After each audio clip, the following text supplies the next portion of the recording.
মূল উদ্দেশ্যটো হৈছে শ্ৰী শ্ৰী জৰাবাৰী শাখা সত্ৰ যিখন আছে আমাৰ এইটো আমাৰ বেতকুচিত, এই জৰাবাৰী সত্ৰখনত স্বয়ম্ভু সত্ৰাধিকাৰ লক্ষী ডেকাই তেওঁৰ নিজৰ মতালি মতেই তেওঁ গোটেই কামবিলাক কৰি থাকে।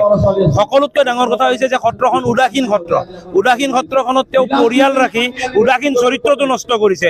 ২ নম্বৰতে সত্ৰ চৌহদৰ ভিতৰত মাটি বিক্ৰী কৰি তাত এখন আপোনাৰ ৰেষ্টুৰেণ্ট দিছে, য'ত সত্ৰীয়া পৰম্পৰাৰ পৰিপন্থী খাদ্য বিক্ৰী কৰা হয়, মাছ মাংস ইত্যাদি। গতিকে তৃতীয়তে তাত ভক্ত বৈষ্ণৱ কোনো দৰ্শন কৰিব নোৱাৰে, সেৱা কৰিব নোৱাৰে, তাত তলা মাৰি থৈছে। গতিকে সত্ৰখন ভক্তৰ বাবে মুকলি কৰিব লাগে। সত্ৰৰ ভূমি বিক্ৰী কৰিব নোৱাৰিব কোনো কাৰণত। সত্ৰ চৌহদৰ ভিতৰত সত্ৰীয় পৰম্পৰাৰ পৰিপন্থী খাদ্যৰ ৰেষ্টুৰেণ্ট বন্ধ কৰিব লাগে।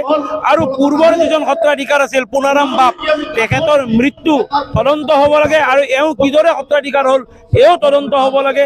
আৰু সেই সত্ৰৰ মাটিত কিদৰে এখন ৰেষ্টুৰেণ্ট হ'বলৈ পালে এও তদন্ত হ'ব লাগে। তদন্তৰ অন্তত দোষীক উপযুক্ত শাস্তি দিব লাগে, আৰু এই অনিয়ম সম্পূৰ্ণৰূপে বন্ধ হ'ব লাগে, এয়া আমাৰ দাবী। আমাৰ সত্ৰৰ মাটি বেদখল কাৰণে এইটো বেয়া কাম হৈছে, সেইকাৰণে আমাক সেই সত্ৰৰ মাটি মুকলি কৰি দিব লাগে। সেইকাৰণে আমি ইয়াতে ধৰ্মঘট কৰিছোঁ।